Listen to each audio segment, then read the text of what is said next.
Okay. All right. One thing that came up over break, and let me just go ahead and make this comment here, is this. When you are sitting there working on a problem and the answer is just not coming, okay? Sometimes the best thing to do is just hit that save button and walk away. Go do something else that gets your mind completely off accounting homework, okay?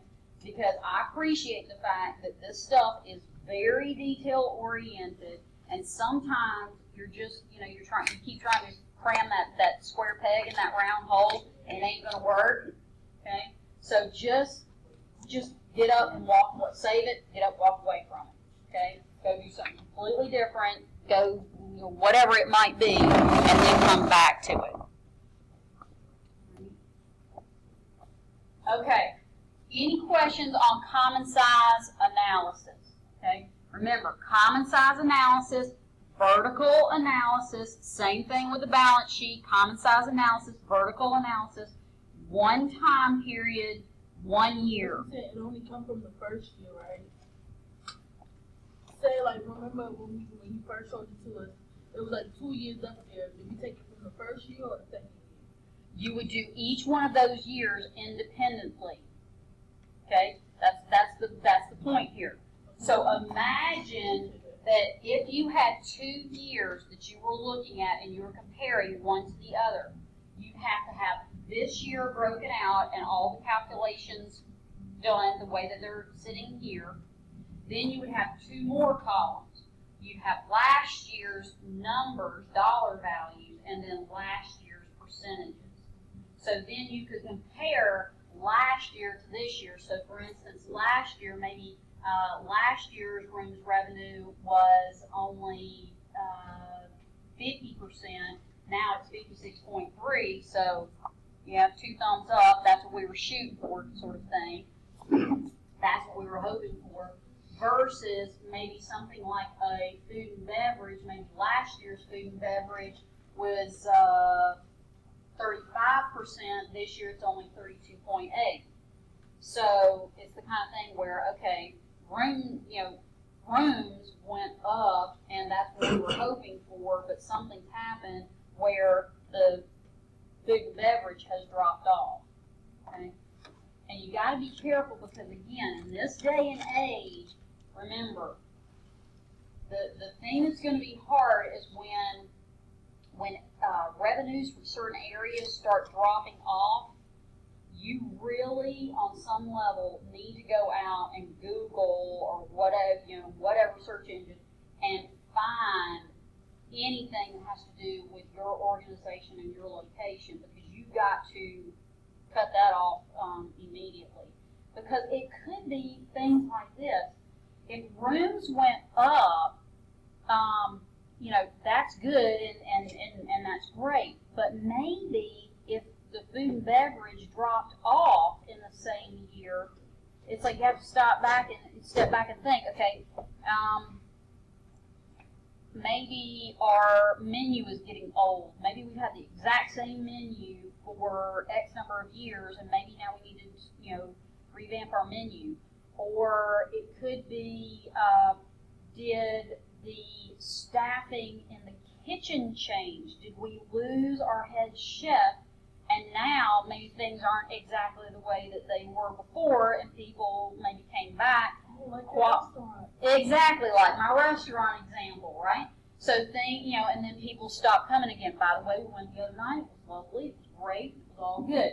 So again, I think that the kind of the second guy in command is back at our restaurant. He was there that night. So again, I think that the folks who are doing the cooking just need some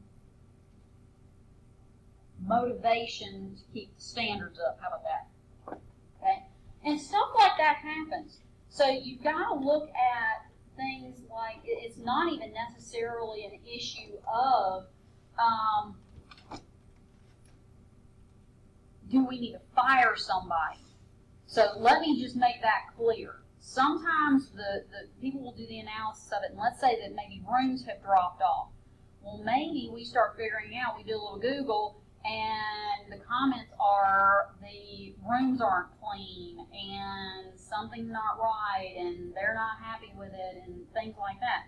Well, then you have to stop. Don't think, okay, we got to fire somebody. Think, does somebody else need some additional training? Do they need some additional managerial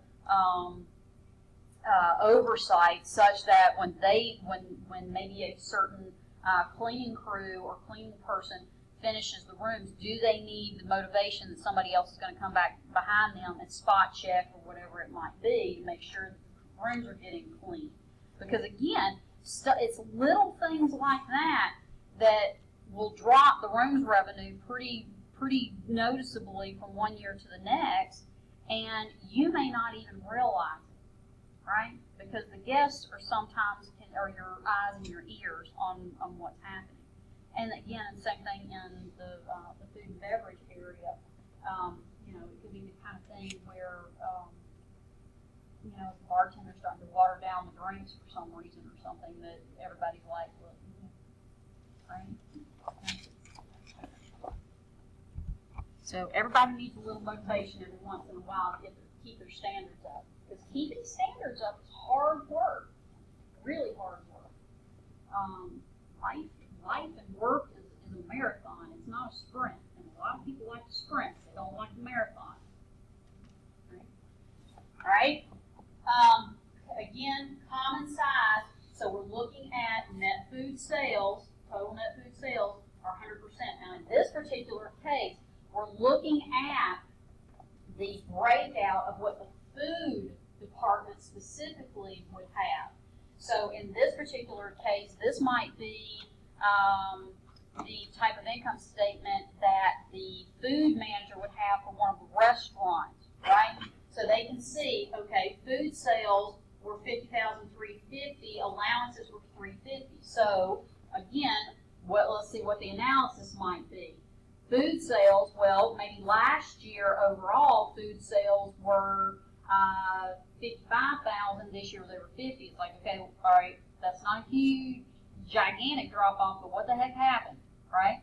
Why are things changing? Why is it headed down in a downward direction? Other things that can start leading you to that conclusion of what's happening with food sales is if allowances start going up, right? Because that's going to be an indication that people are sending food back, right? So you got to maniacally keep an eye on what the allowances are and the returns are, and you need to know why. You need some area somewhere that tells you why did they return it. Okay. Now, in the retail apparel industry, this is pretty easy, because if you ever ordered anything from a catalog, right, and you get the little shipping and the invoice thing right there in the mail, if you flip that over, 9 times out of 10, there's a whole big return section on the back of it, and there's generally at least 10 or 15 reasons why did you return it, right? Was the sizing off? Was the color right? Was the quality what you expected? Different things like that. So somewhere when you're dealing with these allowances, somebody needs to be tracking why this stuff is being returned. And you need to track when it's being returned for one very specific reason. You need to be able to track who's in the kitchen when these allowances are occurring. So again, not necessarily that we're going to fire anybody. Maybe somebody needs some additional training somewhere. Okay? And then, you know, we drop down to our little cost of food sold. So are the cost of that food going out in the proper relationship to the revenues that are coming in? So in this particular case, it's 38%. Now, for whatever reason, I'm completely forgetting. Y'all took a food class that said, a food budgeting class, most of you, that said the cost percentage should be, is it 35 or 40%? Does that sound familiar? Okay. So 38, not too bad between the 35 and 40%, but shooting for 35%, but we're getting 38, right? So then the question becomes, all right, what's going on there? Are we wasting a lot of food? Are we making food that's not being sold and then we're having to throw it out at the end of the evening? That kind of thing. All right. Then our payroll and related expenses. Again, that's the kind of thing where at this particular point we're at 35.4% of revenues for payroll, but maybe we were shooting for no more than 32%. So then again, the question becomes, all right, if we were shooting for 32 and it's at 35.4, what was the additional payroll expense? Are a lot of folks having to put in overtime? Are we actually staffing correctly to meet the demand in the dining room? That kind of stuff. Okay. And then all other, who knows what that could be, but maybe 18% is pretty standard for this particular department. Okay. Getting the idea here? So the deal is that this is the objective measurement that we can use. If allowances start going up, we got to track it down. What's going on? Why are allowances going up? Who might be causing these allowances? Then again, is it management? Who knows what it might be? I will tell you, from a consumer's perspective, there's one particular restaurant that my husband and I go to. Not a huge number of times per year, but a couple of times a year. Especially when I want a really good lamb burger. They got a really awesome lamb burger. I'm not gonna tell you. But the deal is that the last time we went, the hostess was terrible. The lady at the front door, she was just awful. And I thought, oh wow, it's like, What makes her awful? Well, one, her overall attitude was very negative, right? We show up, and the deal is that at this particular place, and if you figure out where it is, just keep it to yourself. You can either sit at a table or you can be served at the bar, and they've got a fairly large bar area, so they don't mind doing that.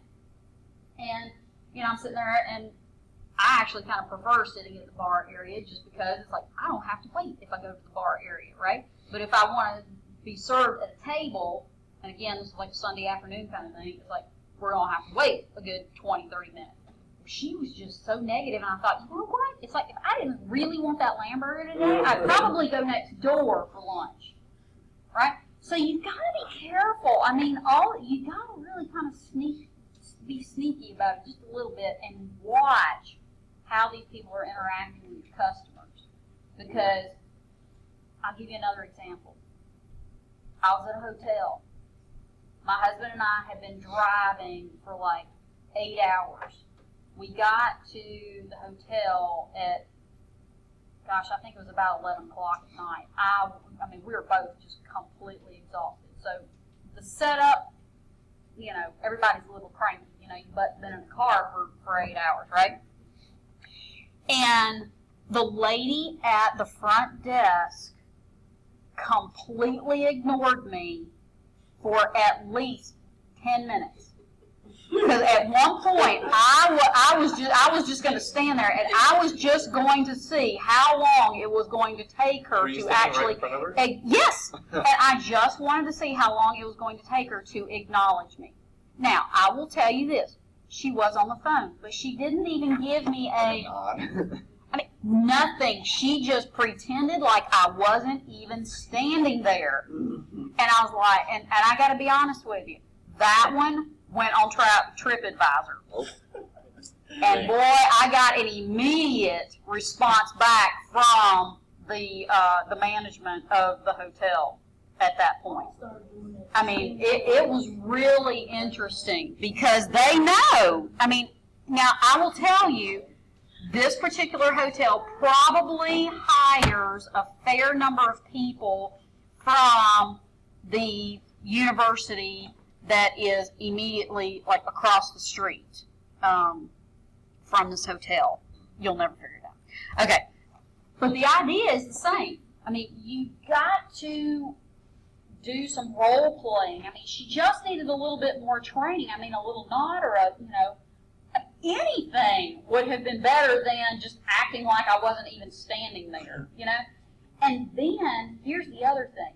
In this particular hotel chain, I'm like, I don't know, I can't remember what they call it now. They change the names of it, every couple of years. But it's like, I'm like platinum level, kind of Uber traveler using their facilities all the time kind of thing. Didn't even acknowledge that. Any other time, every other hotel I've ever gone into, well, thank you for being a Platinum Club member, da-da-da-da-da, and it's like, right, nothing. No, I mean, it was like, wow, okay, I don't know if she's having a bad day, I'm having a bad day, and it just collided, and it was bad, so, you never watch that kind of stuff, okay? Alright,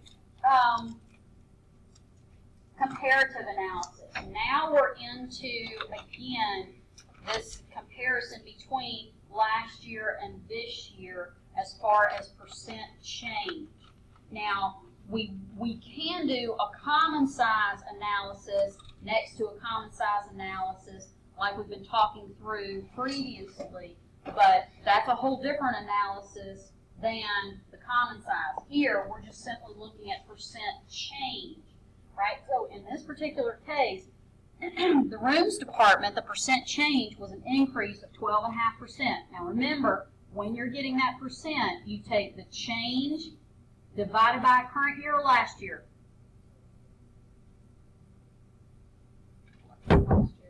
Last year. Okay? Be careful with that one. And again, see, they've switched it up again, so make sure you're paying attention to what the date is at the top of those columns, okay? So we had a 12.5% increase in rooms, so that's good. You only do it from the first year, right? No, when we're doing the comparative analysis, we take this year minus last year. We're on the rooms department, so we can see this year we had 692, last year we had 615, so the change in dollars was the 77, right? Then we take the 77, we divide that by last year's number, okay? So this is that same thing again, where don't get into the habit of, I get the difference, and then I divide by the second column. Don't go there. Okay, wait. So, divide the change by last year's number. So we take the 77 divided by the 615.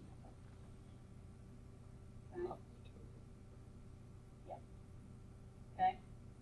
Because if we took the change and divided by this year, we get a smaller number, right? And wouldn't be huge, but it would be wrong. Okay. Yeah. It's always the change, the dollar change, divided by last year. Dollar change divided by last year. Dollar change divided by last year. Hold on, start from here. Okay. You take this year, this is what I wrote down. You take this year minus by last year, that equals change. Then you divide change by last year, you do percent. Correct. Okay. Got it? All right. So, in this particular case, we've got a nice increase in the rooms, so maybe our marketing campaign worked, okay? But you can see we've got a slight decrease in food and beverage of 3.5%. Again, it's small, but we better start getting after that and figuring out, okay, what's happened? Are we, because again, you've got to realize, we'll get into this in a little bit later chapter, but you've got to start thinking like a manager and think, okay, we've got a 3.5% drop in food and beverage. So are we serving the same number of people and they're just ordering less? Or are we serving fewer people, right? Or are we serving the same number of people and getting the same gross revenues, but the allowances are up, right? So we've really got to dig into these drops, especially when we're talking about the revenue side, where when we have a drop, we better start digging after it and figuring out, okay, what happened, okay? Another fairly significant change is we've got a drop in the other operated departments. Now remember, other operated departments might be something like the tennis pro shop, the tennis courts, the golf pro shop, the golf course, the spa area, any kind of little shops or anything that are internally managed and owned by the company, not anything external. But something has definitely happened on that other operating department. We went 14.5 last year to 12.6 this year. We can't tolerate a 12.8% drop for many years before that just becomes a black hole of cost and no revenue. So you get the idea here? All right. Now, a couple other things to keep in mind. Generally, up here under revenues, increases are better, decreases are bad, right? So we've got, and here's the other thing. Don't necessarily rest on your laurels and say, okay, well, we got 12.5% increase in rooms. It's like, woohoo! And don't look into it, right? Because it could be the kind of thing where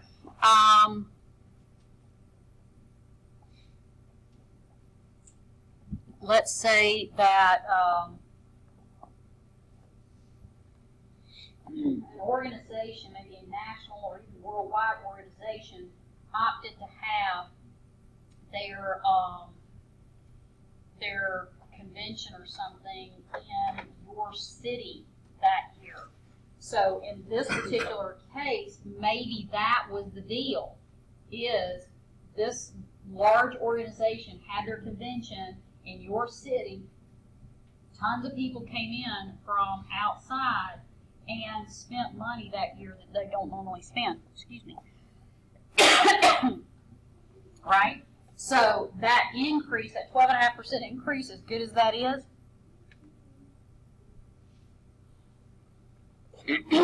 so as good as that 12.5% increase is, if that were the explanation of it, is it sustainable? No. Because chances are they probably won't be back in your town for at least another 10 years. Right? So we've got to be able to explain both ups and downs and determine, is it sustainable? Did we do something good or was it just a fluke? All right? So then we're talking about expenses.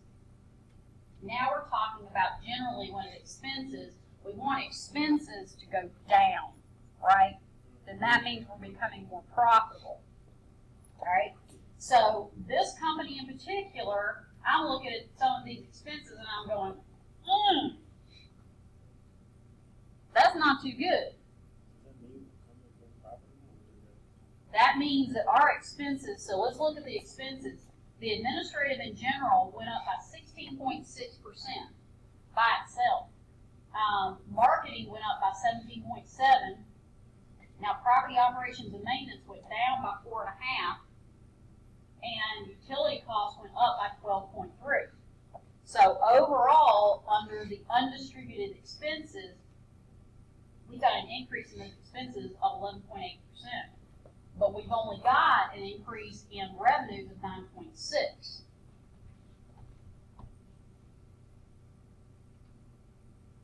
So at some point, if this trend continues, at some point, the expenses are going to overtake the revenues because the revenues, the expenses are increasing faster than the revenues are going up. Okay? That's not going to be good. Okay? Now, when we get down to, do we need to talk through expenses more at all? Okay. So again, decrease in expenses is better than an increase in the expense. Now, I will say though this, property operations and maintenance, we've got a 4.5% decrease. Here's a scenario here. all of these other expenses went up, and as a manager, we went, okay, wait a minute, we gotta cut expenses somewhere, and where they got cut was property operations and maintenance. That's fairly typical. What's the problem with that, though? Long term. The maintenance of the building, right? And how everybody perceives, how our customers perceive the quality of our product. So that could be a possible, very short-term sort of solution for something, but not a good long-term solution. Okay? All right? Yeah, profit loss too. I'm sorry? Can that decrease to the expenses be profit loss too?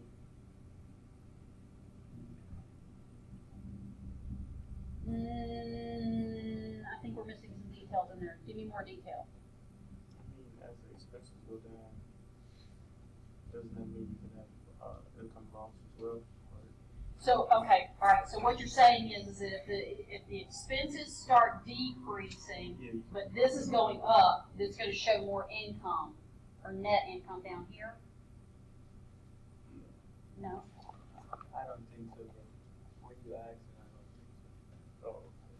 Yeah, I'm not sure I'm following what your direction you're going in there. Okay, all right. So again, we've got to be careful with the expenses. Now, also, one thing to keep in mind is this. We got down here to, as an overall picture, we got down here to the bottom, and we had a 31.3% increase in net income. Now, if you didn't go back and break that all apart like we just did, you'd think, hot thing, woohoo, right? That's a nice little increase in net income. But once we start breaking it apart, look at what starts happening here. One, a big piece of the increase in this net income from the 46 to the 60, a big piece of that was that $10,500 gain on sale of property. So if we back that off, right, that's going to end up putting our net income at about $50,000, right? Which then means that we've got more like a less than 10% increase in net income. So be careful of looking at that number alone and thinking, woo, maybe not. Okay, and we've already looked at the fact too that 9.6% increase in income, but we've got a fairly significant increase in our expenses, right? Now, let me just go ahead and tell you, on this first exam, you will have two different, your sort of essay analysis questions will be two situations where you have to go through, analyze a balance sheet, analyze an income statement, tell me how well is it going and why. Now, here's the thing, okay? And this is where it actually gets interesting. I am not trying to get you to read my mind, okay? I know that I found that extremely frustrating when I was in college. So here's the deal. On the analysis of this, and this is going to be like 50% of your first exam, is these two questions, or two problems. It's two problems, and there's several sections to each one of them. But here's the deal.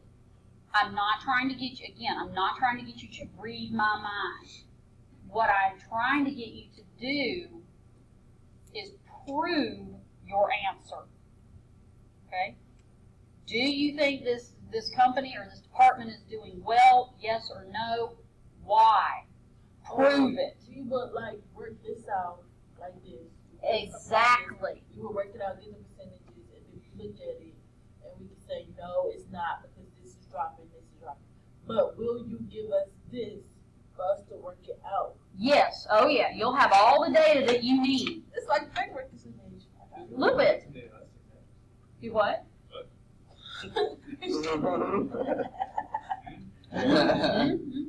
Okay, but you get the idea. Again, I am not looking for you to read my mind, because I actually had a student last semester who I actually put something on there that I thought, okay, this is going to be fairly straightforward in one direction or the other. And he came up with a completely different analysis that was completely opposite of what I had sort of anticipated. But the deal was he proved his answer. So He basically got you wanna pick- all the questions. Well, keep in mind though, in my class, opinions have to be based on fact. Okay? Fact. Okay? So, this is not philosophy class. Okay?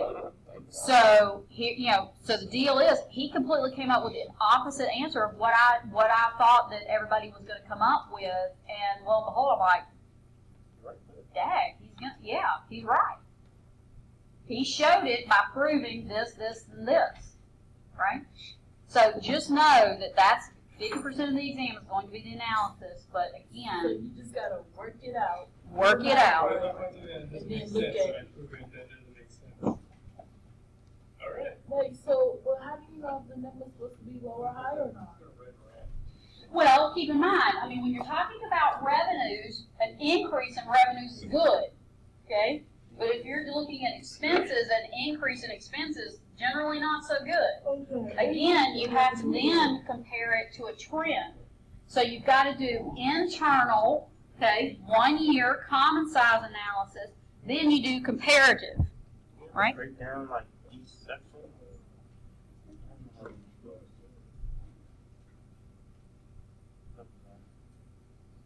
So if I get all my numbers wrong by explaining Okay, but here's the thing. Your calculations of the individual ratios and things will have to be correct, okay?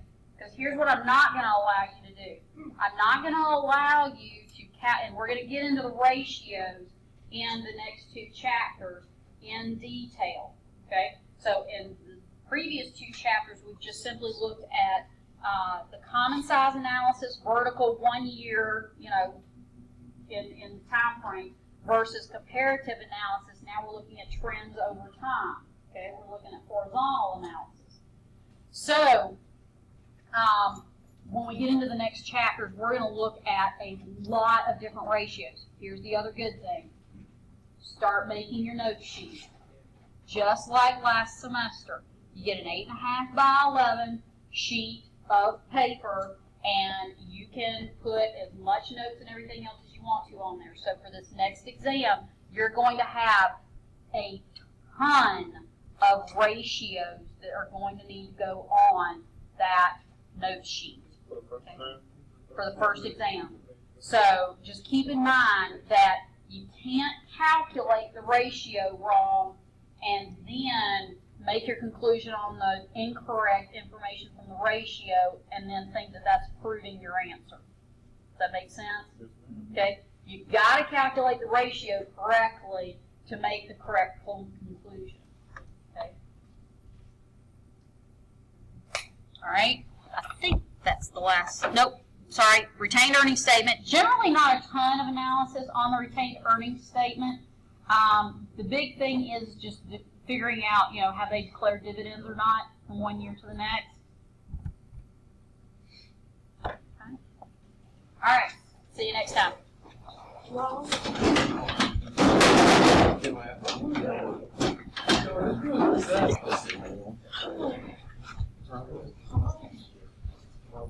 Do my online classes.